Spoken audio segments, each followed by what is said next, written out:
Welcome back to the Road to Max series.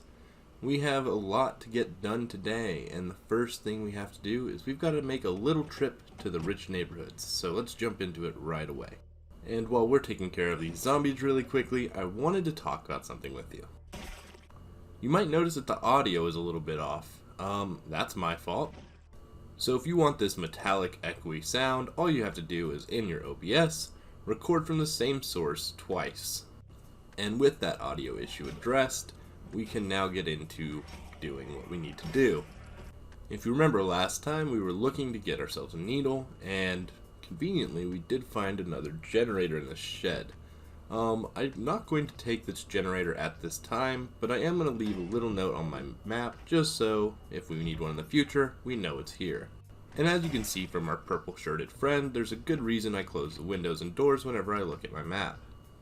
So in the first house, there's quite a few like guitars and other instruments, and I think I'm just going to take them. Why not? They're kind of a fun thing, and we'll have them for later. There's like 6, so the game seems to be wanting me to take them, right? And inside the main part of the house, we finally found the Herbalist magazine. This was something that I'd been looking for a while, so I'm pretty happy to have it. And even though this is our first house, it is quite a lucky one. We finally have ourselves a sewing kit and thus a sewing needle. We can finally knock out some of this tailoring that I've been wanting to do for about a month. And right out front there is this wonderful white SUV, a vehicle which we'll be taking with us. We'll just attach the other car to this one and we'll be good to go. Alright, we've got this vehicle situated now, and we're just going to hook up the old car to the new, and we'll start thinking about getting out of here. I'm going to do a bit of looting before we head out of here, but let's be honest, at this rate you pretty much know how this goes, so unless something interesting happens, I'll see you on the road. And this was actually kind of exciting, an upgrade for our backpack. It's been a long time since we've had an upgrade, and it came just in the nick of time. So let me explain to you what I was planning here. Before I started yelling, I was planning to loot another house. I also realized that I hadn't attached the car to the new SUV yet, so if I was going to have any time, it was going to have to go to that. And as I was heading out, I noticed that there were quite a few nice cars still in the church parking lot, and maybe another day we'll come and pick some of these cars up. But as for now, it was time to get to the house and unload everything we'd gathered. So we got everything unloaded, and it was time to start plotting our next adventure, and I think you can figure out where we're going with this, but maybe not exactly where we're going with this. But I did realize that I was going to need Metalworking Volume 2, and right now we have Metalworking Level 0. This is going to take a while. And before we began this treacherous journey, I wanted to begin working on our tailoring. All of our gear needed padding, and now is a good time to do it. After all, we had plenty of leather strips and plenty of thread.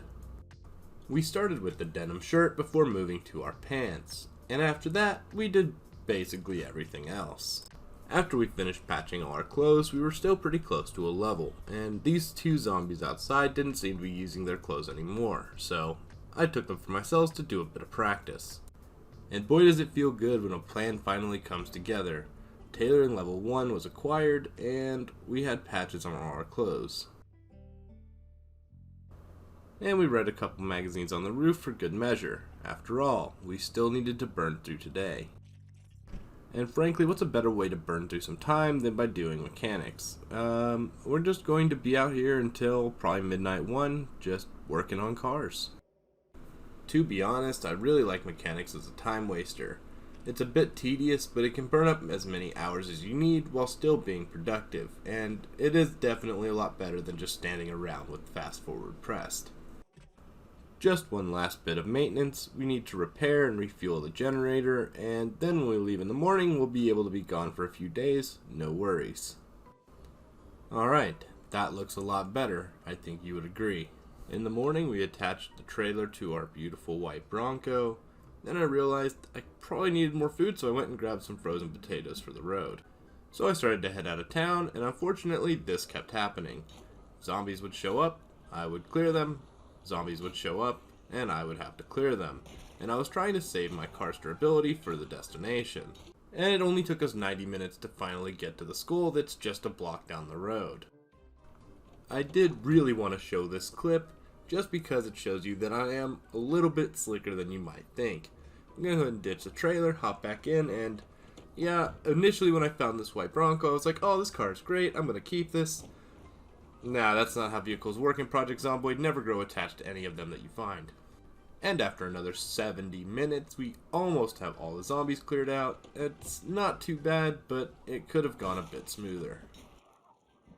And right at 11 o'clock, we start to head into the building, except for the doors are closed, so I guess I gotta remove this glass here. So we have a couple goals here, and one of those goals is to break down as many lockers and sinks as possible so we can get to metalworking level 4. You need metalworking 4 to start making crates, and those are the most useful for me around the house. The other goal is going to be finding nice decorative pieces, things like these flags, some more water coolers, because eventually we're going to want to build out the base, and I want it to look nice. And I'm really hoping between the car and the trailer it'll be enough room. And we need to pick up my surgeon degree and my doctor certificate. These were actually mine, I just left them here accidentally, haha, don't check into it. And this is a hot part of town with a lot of zombies, so I imagine we'll be clearing quite a few Zeds out of this building. And before we get into doing any actual metalworking, we really just need to start thinning these out, and as you can see, I wasn't joking. There are quite a lot of zombies here. Also just gonna sneak some of these trash bags in my pocket. Let's talk about something fun. Let's talk about making mistakes. Mistakes like thinking you're bigger than your britches. As you can see, I'm fighting, no big deal. And as you can see, I did pretty well, no big deal, but I'm a little exerted. So what do? I run outside blind into a massive horde. So I did what any brave boy would do. I got in my white Bronco and I ran from the LAPD, ran over some zombies. And knowing the demographics of my audience, only about 5 people are gonna actually get that joke, but that one's for me, not for you. And since I fought so valiantly and with so much bravery, I decided to reward myself with 4 trash bags, the highest honor awarded to a Project Zomboid player. And unsurprisingly, when we finally went back inside, there were more zombies. This clip was initially like a minute and a half long. You're welcome. After an exciting game of run over the zombies, followed by beat the zombies up, I realized that the car I had used to play run over the zombies with would no longer work for getting us back home. That meant it was time to invest in a new vehicle, and this one seemed to do the job just fine. The fact that it already had gas as well was just a cherry on top. So we just continued to clear out the bathrooms, and one must have seen me come in here. I went on a little bit of a side adventure to get Cooking Volume 5, I don't know if I have it yet. And then I grabbed Trapping Volume 5 for the same reason. And this was a fun shelf, a generator book, and a fishing book we hadn't read yet. And then I found Good Cooking Volume 2, another magazine which we hadn't read. Now is the time to start feasting on all of these blue chairs in this library. We need to disassemble about 800 million of them because we're not very good at this yet. And by 800 million, I actually mean about what was in this library plus maybe a classroom. I've been wanting to build my own medical facility at home, and this school nurse has pretty great taste in decorative bits, so we go ahead and grab them and we'll load them in the trailer. Right at 10:30 p.m. we finally hit our first metalworking level, and just in time for us to go to bed for the night. And while we're disassembling the school, I think we'll call the break room home base. In the morning we got right to work disassembling these lockers, and the weirdest thing to me was that I didn't see a single zombie when I got up this morning. But that didn't stop me from taking a quick detour to get some more decorative bits before heading back to the trailer. And coming back inside, it seems the zombies had finally shown up. They must have gotten an appointment time for 9:30 instead of 7:30. Some of the other things that I'm looking to collect while I'm here are books, comic books, magazines, pens, pencils, and paper, as well as journals. I don't have any of these types of resources at home, and you never know, they might become useful in the future. And this is cause for celebration. We finally got metalworking level 2. So it was time to go grab ourselves a nice melted snack and sit down with a nice copy of Volume 2 of Metalworking. Now, I don't know how long it'll take to read, but I was pretty much hoping it would take less than 12 hours. And ironically, it took about 12 hours. But that's okay, we'll just put this in the freezer, eat some more melted ice cream, and then we're going to tuck into bed before hitting it hard again tomorrow. And it's the next morning, and it seems that the zombies got the memo that my wake-up time is 7:30, not 9:30, because they showed up right on schedule. After demolishing the entire first floor of all its lockers, I decided to come upstairs and eat these lockers as well.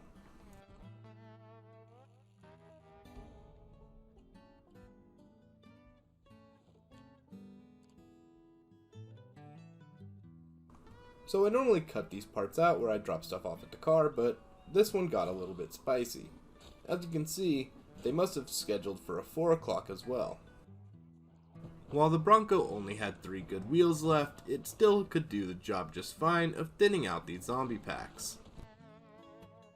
And before you know it, I was back inside stealing US maps that looked vaguely drawn from memory. Maybe I'm being a little petty, but it could definitely use some improvement. Anyway, so I went upstairs and I disassembled some chairs and I actually grabbed a second one of those maps. Just because it would get a C doesn't mean it isn't cute. And at long last, we reached level 4 in metalworking. It is nice to know that we already have level 4, but I did want some more components, so back to deconstructing toilets. And finally we started to walk out of the school one last time. And I couldn't wait to return home with all of our newfound goodies. And I'm still waiting for somebody to explain to me why zombies are like this. Sometimes I feel like the world of Project Zomboid exists in order to give you a constant stream of anticlimaxes. Anyway, we finally got our trailer hooked up and we got on the road heading back, and no, I'm not stopping to fight these zombies too. I know this video is starting to run a little long, but we have one more task we need to get done before we can call it quits for the day. First things first, we need to put down some metal crates so we have more storage room. Then we tore down these lockers and replaced it with metal crates as well. And look, even more crate content. Last crate content, I promise. And yeah, it took like 4 hours to unload and organize everything we looted, but that's okay. We also have this wonderful cabbage field that we made it back just in time to harvest. And as a reward for being timely, we get both a farming level and some cabbage seeds. We tucked away our excess cabbages in a crate and then we tucked into bed. And when the sun rose the next morning, we went for a lap around our property. And we got our new van, equipped with a trailer, and headed out to the woods to do a little chopping. And we did some sawing. This next project only requires about 100 planks, so it should go pretty quick. Finally, we've got all the planks on board, and it's time to get busy. And I'll only show this once, but you already get the idea, we're building a sky bridge. This one needs to go this direction, 75 tiles. And yeah, it got pretty late when I finally got out here, and to be honest, I'm not even sure if this is the right biome, but hopefully it is. What we're going to do now is put down some traps, put some bait in the traps, and as long as it's in the right biome, you don't actually need to place traps on the ground for them to catch birds, rabbits, and the like.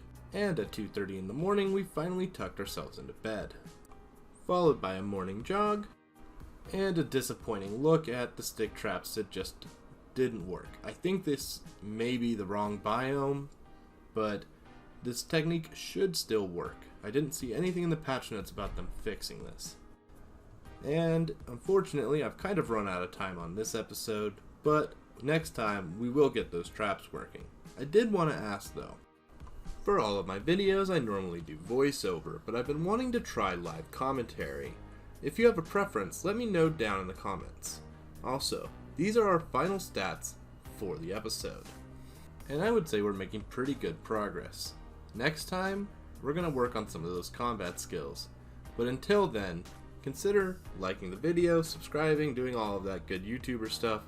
I really appreciate you being here. Consider going and giving someone you love a hug today, and take it easy.